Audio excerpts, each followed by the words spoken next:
Então o pecado, ele está ao derredor da pessoa e querendo novamente se apegar, se escravizar a pessoa. Mas a pessoa não pode permitir, porque a pessoa está o quê? Numa corrida. Nós estamos numa corrida, querido.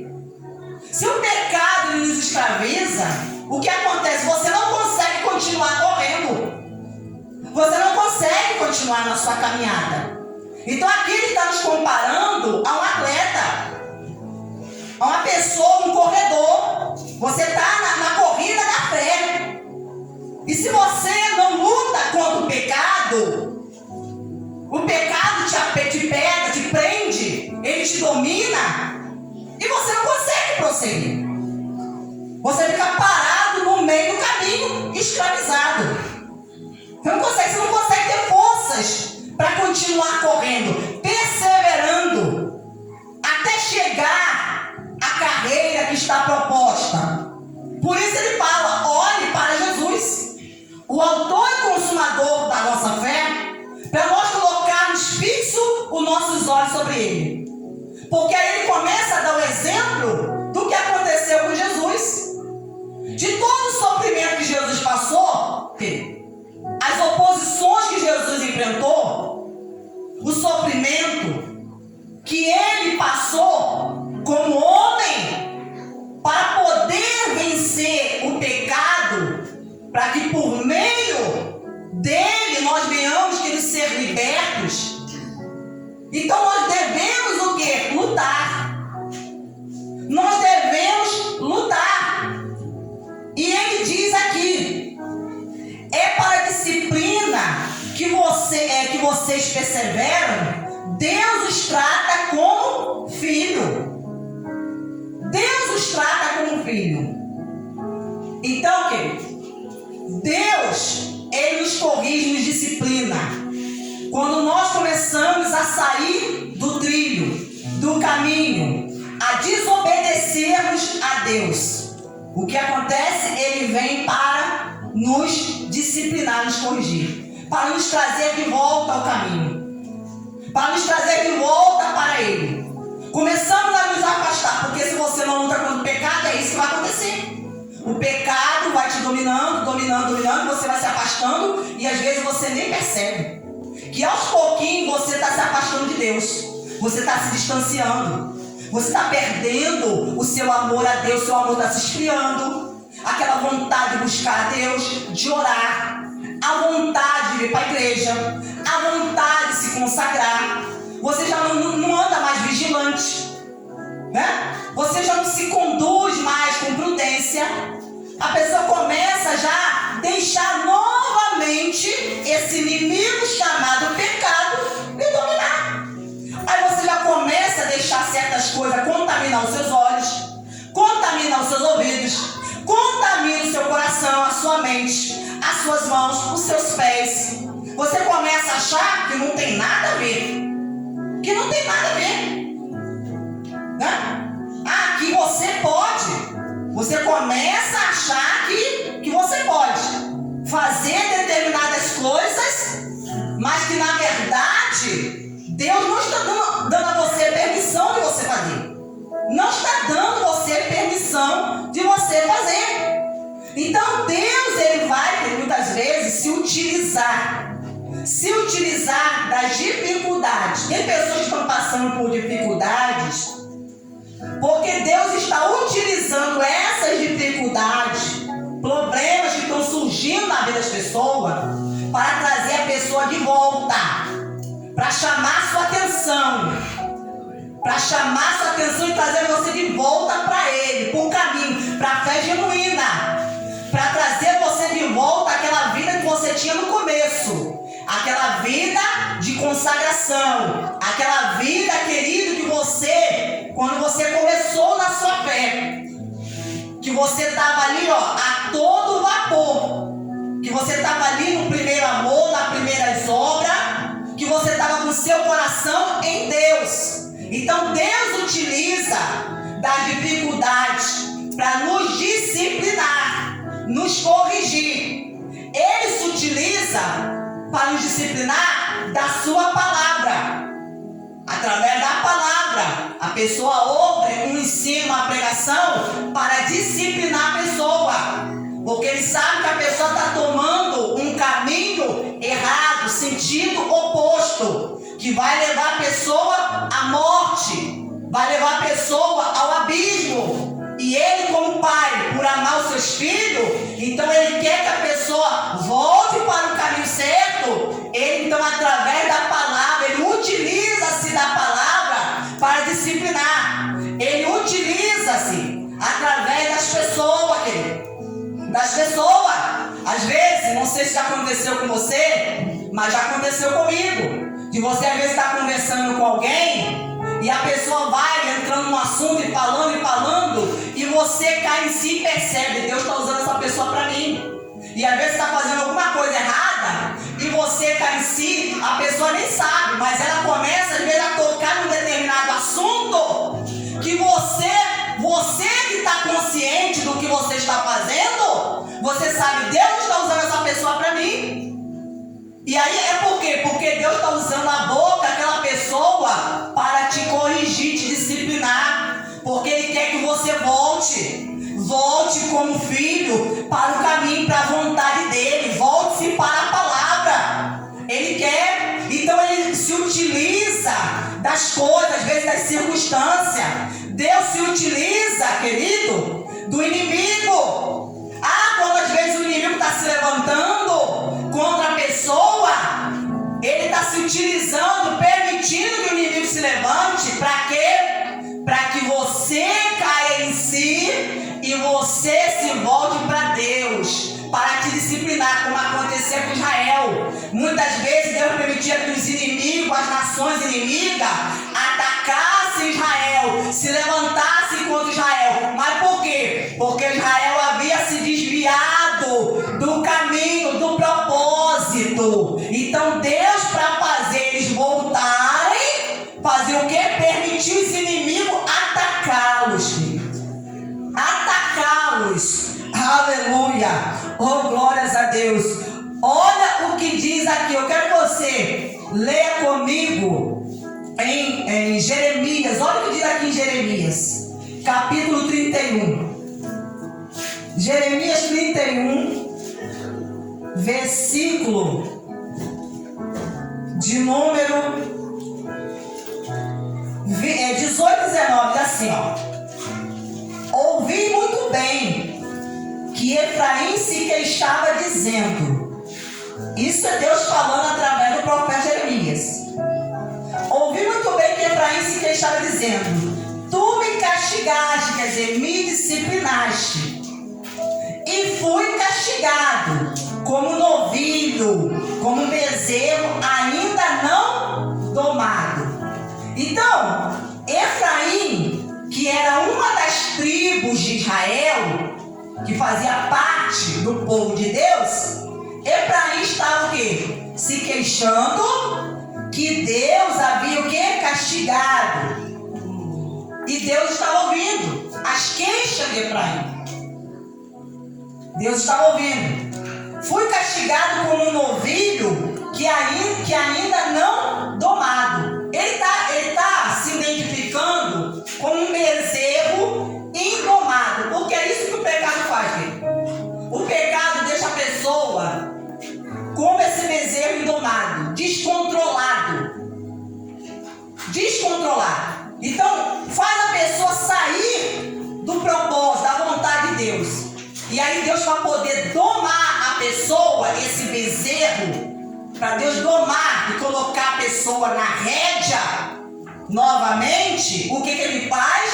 Ele disciplina. E fala aqui, converte-me e serei convertido, porque tu és o Senhor, o meu Deus. Na verdade, depois que eu me afastei, eu me arrependi. Depois que fui instruído, bati no peito, fiquei envergonhado, confuso, porque suportei a afronta da minha mocidade.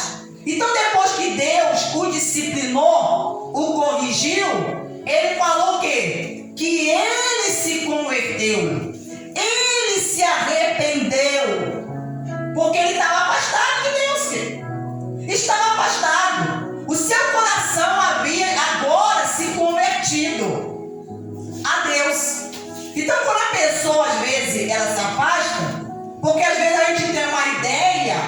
de que a pessoa afastada é a pessoa que não está congregando mais. Querido, às vezes tem pessoa dentro da igreja que está afastada. Está perdido na casa do Pai.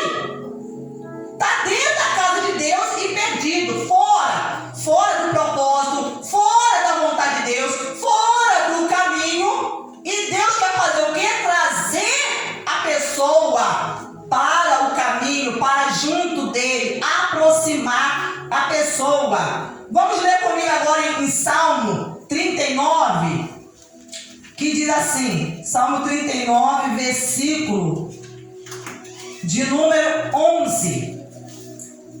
E ele diz assim: quando castigas, quer dizer, disciplina alguém com repreensões por causa do pecado, quando disciplinas alguém com repreensões por causa do pecado, destróis nele como traça o que tem de precioso, quer dizer, aquilo que ele valoriza.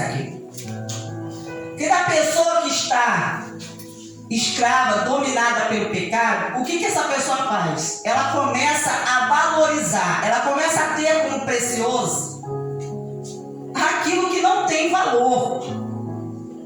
A pessoa não consegue distinguir, na verdade, o que verdadeiramente é valioso, o que é precioso. Ela começa a valorizar coisas que na verdade não são valiosas. Mas pela pessoa estar no pecado, distante de Deus, ela perde a visão. Ela perde a visão. E ele fala: destrói nele como traço o que tem de precioso. De fato, o ser humano é pura vaidade. Em algumas traduções está dizendo que ele é comparado que é um sopro. A um sopro. Então a pessoa, querido, Deus, quando vê que a pessoa está fora da vontade dele, ele vai disciplinar a pessoa. Ele vai corrigir a pessoa. Isaías 26, 16.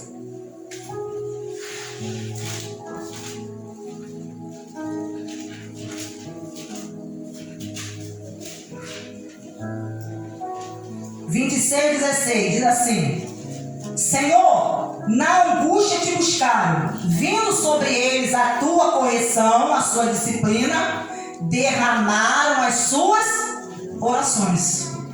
Ele está dizendo aqui que o povo de Deus, eles buscaram a Deus quando Deus os disciplinou. Quando Deus os disciplinou, na angústia te buscaram, vindo sobre eles a tua correção. Então Deus se utilizou o quê? Da angústia, querido. Deus permite que situações aconteçam e tragam angústia no coração da pessoa. Mas por quê? Porque Deus sabe que a pessoa está no pecado, fora da vontade dele. Aí ele utiliza-se disso para poder corrigir, disciplinar a pessoa. Aí depois que a pessoa é disciplinada, o que a pessoa faz?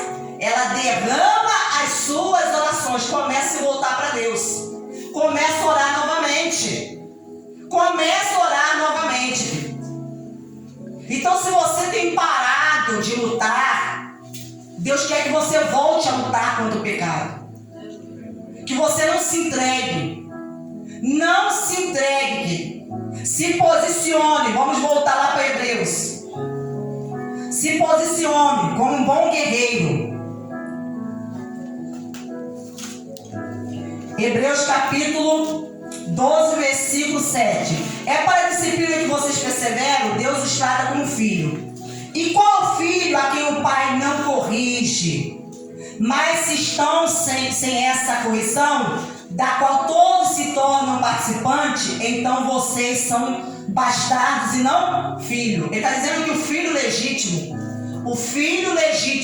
a pessoa que verdadeiramente é filha de Deus, Deus vai corrigi-la e essa pessoa vai entender que a correção é para o bem, querido.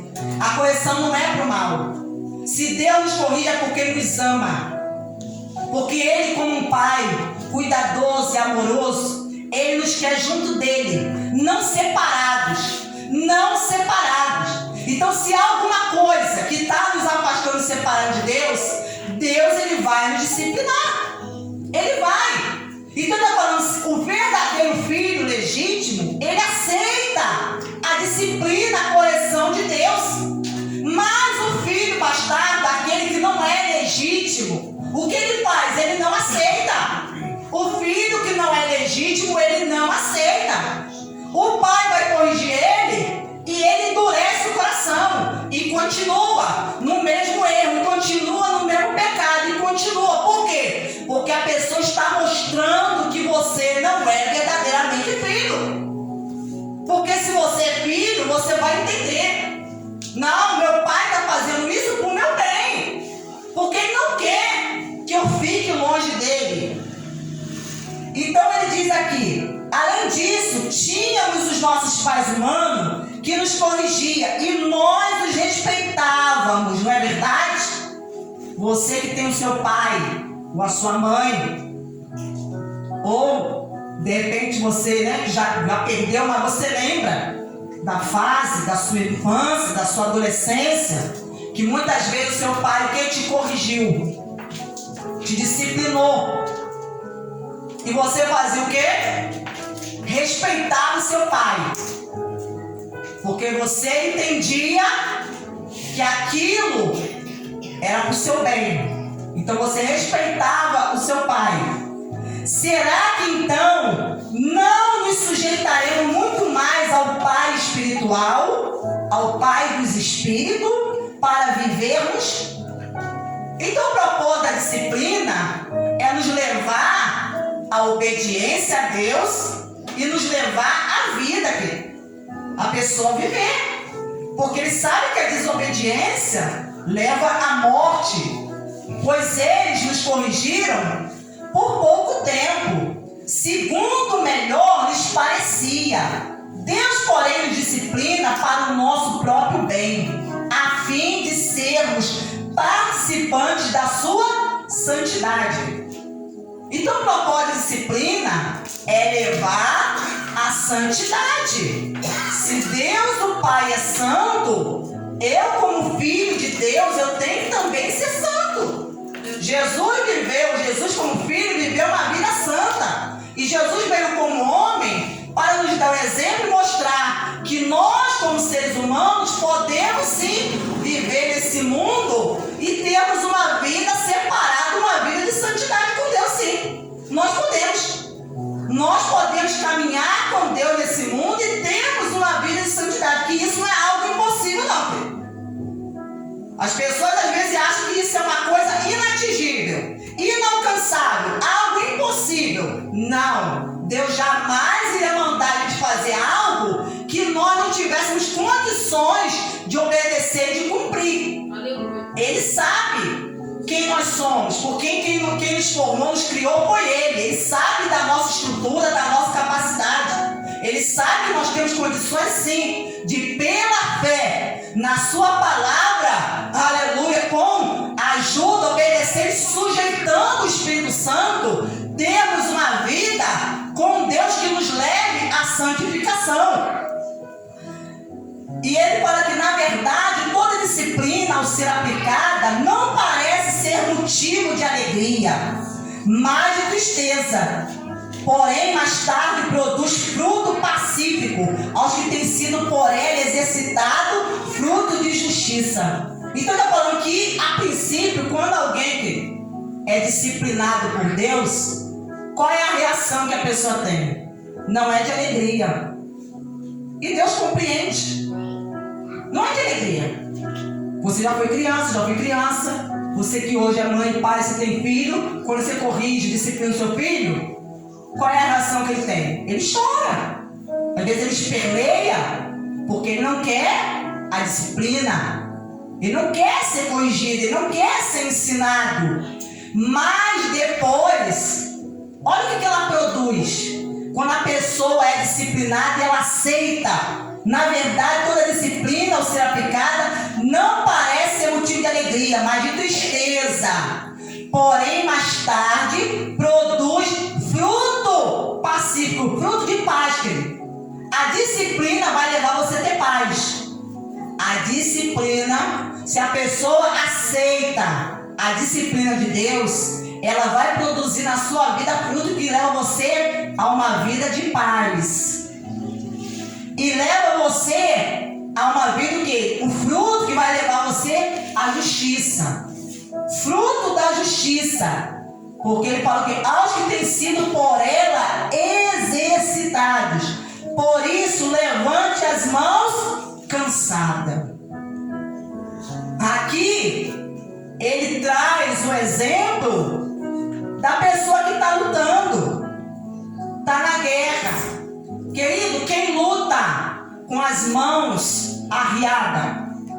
Por isso ele fala, levante as mãos cansadas. Quantas pessoas já arriaram a sua mão?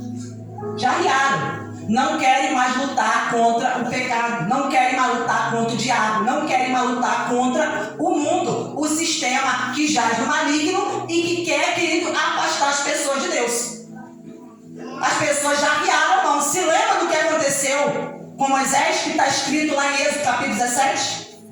Que Moisés subiu ao monte junto com Arão e Hur, enquanto Josué estava na batalha com o exército de Israel contra os amalequitas, e diz o quê? Que enquanto Moisés erguia as mãos, Israel vencia a batalha. Mas quando as mãos dele ficavam pesadas, porque estava cansado, ele abaixava as mãos, Israel perdia a batalha.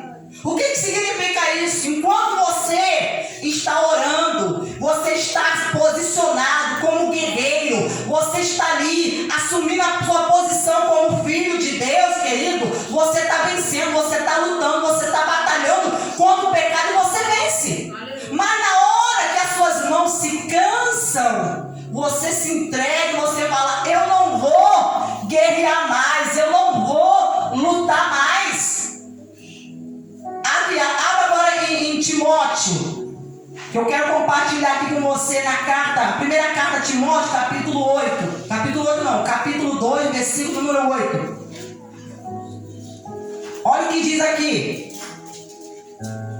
Quero, pois, que os homens orem em todos os lugares, levantando mão santa, sem ira e sem animosidade, quer dizer, sem contenda. Você observa que quando a Bíblia está falando de mãos levantadas significa o quê? A pessoa que está o quê? Na luta, ela está lutando, ela está guerreando. Quero, pois, que os homens orem em todos os lugares, querido. Mãos levantadas significa o quê? Pessoas que estão em oração, clamando, que estão ali diante de Deus, suplicando, intercedendo na presença de Deus. Quando você está em oração, o que acontece? Espiritualmente, as suas mãos estão erguidas. Deus está vendo que a sua mão está erguida enquanto você está orando, você está clamando, você que ele está suplicando, intercedendo. Deus está vendo você, espiritualmente a tua mão está levantada, está erguida. Mas quando você para de orar, você fala, eu não vou orar mais, não vou interceder mais, não vou buscar mais a Deus, não vou mais para a igreja, não vou caminhar mais. O que acontece? Espiritualmente as suas mãos, arreiam. Você está demonstrando para Deus, eu estou cansado. Mas Deus está falando que levante as suas mãos cansadas. Levante, volte a orar, volte a buscar, volte a fazer o que você estava fazendo. Você é um lutador, um guerreiro. Volte a se posicionar. Lute, porque a luta ainda, a guerra não terminou, querido. Não terminou. Enquanto nós estivermos vivendo aqui, nós precisamos lutar. Não cruza os braços. Não cruze, não deixe as suas mãos arriarem de cansada. E outra coisa, volta lá para Hebreus. E outra coisa que significa isso aqui, a pessoa de mãos cansadas, significa o quê? Que a pessoa está deixando o pecado dominar, vencer. O pecado prevalecer contra a sua vida.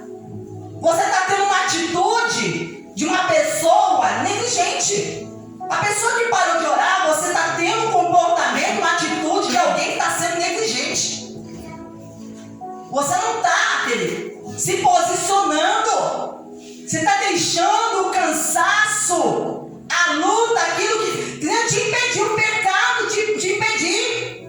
Fortaleça os joelhos vacilantes. Fortaleça. Quantas pessoas, querido, estão espiritualmente com seus joelhos assim, fraca? A pessoa está fraca. Joelhos vacilantes, quer dizer, a pessoa não está firme. A pessoa está fraca, a pessoa não está firme. Porque, querido, se os nossos joelhos estão enfraquecidos, você não consegue nem ficar de pé. Você não consegue. Você não consegue. Você vai tentar ficar de pé e você não consegue. E quantos, querido, estão assim, não estão conseguindo mais ficar de pé? Se você não consegue ficar de pé, como é que você vai lutar? Você vai lutar deitado? Deitado, arriado no chão, como se estivesse morto? Quem está morto, quem está arriado no chão, está mostrando que não tem condições de lutar. Então, como que você vai vencer esse inimigo chamado pecado, que quer te escravizar novamente? Como é que você vai vencê-lo? Se os seus joelhos não estiverem fortalecidos. O que diz lá nessa batalha?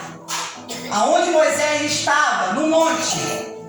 Que Moisés estava o quê? Com as mãos e também, querido, as suas pernas, os seus joelhos começaram a ficar o quê? Cansados. A ponto deles colocarem uma pedra debaixo de Moisés para que ele pudesse o quê? Se assentar. Porque ele estava de pé. Quando ele começou na batalha, diz o texto que ele estava o quê? De pé, guerreando. Ele estava com as mãos levantadas e guerreando. Mas conforme ele estava ali a luta ocorrendo, a batalha ocorrendo, foi o cansaço foi fazendo o quê? As mãos dele arriar, as pernas dele já estavam o quê? Trêmula. As pernas já não conseguiam mais obedecer, as pernas já não conseguiam mais ficar firmes e o joelho dele já estava o quê? Vacilante. E tem gente assim.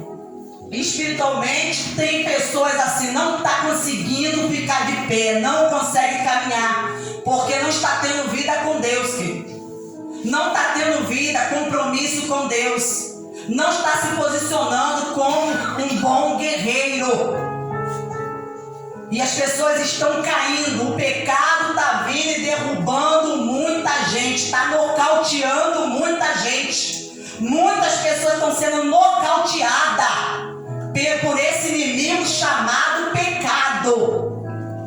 Porque a pessoa ela acha que ela tem que fazer de tudo. Não, querido. Tudo me é lícito, mas nem tudo me convém.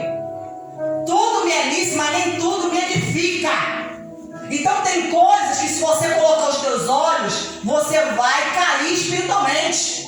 Você vai cair. Se você tem coisa que você começar a dar ouvido, tu vai cair. Você vai se enfraquecer. Você vai começar a perder a vontade de orar e buscar a Deus. Sabe por quê? Porque tem coisa que você vê, tem coisa que você ouve, tem coisa que você às vezes utiliza as suas mãos, utiliza os seus pés, que te enfraquece. Faz você alimentar a sua carne.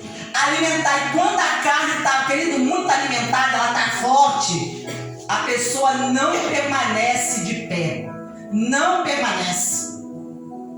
Mas quando a pessoa começa, através da oração, ter uma vida de consagração a Deus, de santificação, obedecendo a Deus, a sua palavra, que a pessoa se fortalece, o espírito se fortalece. E a pessoa consegue ficar de pé, consegue perseverar. Façam caminhos retos para os seus pés, para que o manco não se desvie, mas seja curado. Faça caminhos retos para os seus pés, quer dizer, aquilo que você vai fazer, o que você vai fazer, o que você se utiliza, faça caminho reto, quer dizer, tenha um comportamento, uma atitude que mostre que o teu caminho é reto. Faça caminho reto. O caminho reto é o caminho da justiça, da palavra de Deus.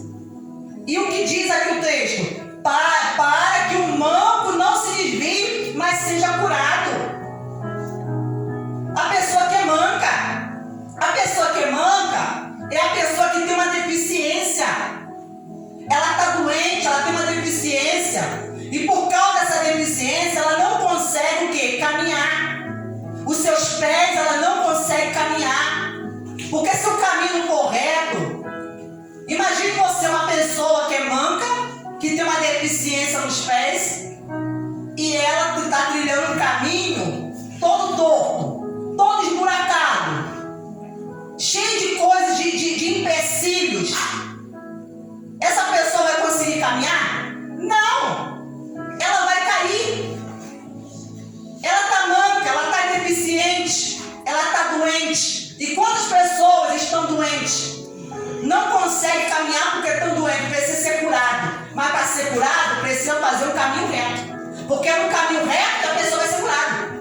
Quando a pessoa começa a caminhar na palavra de Deus, começa a obedecer a verdade, a palavra de Deus, a pessoa então vai começando a ser curado.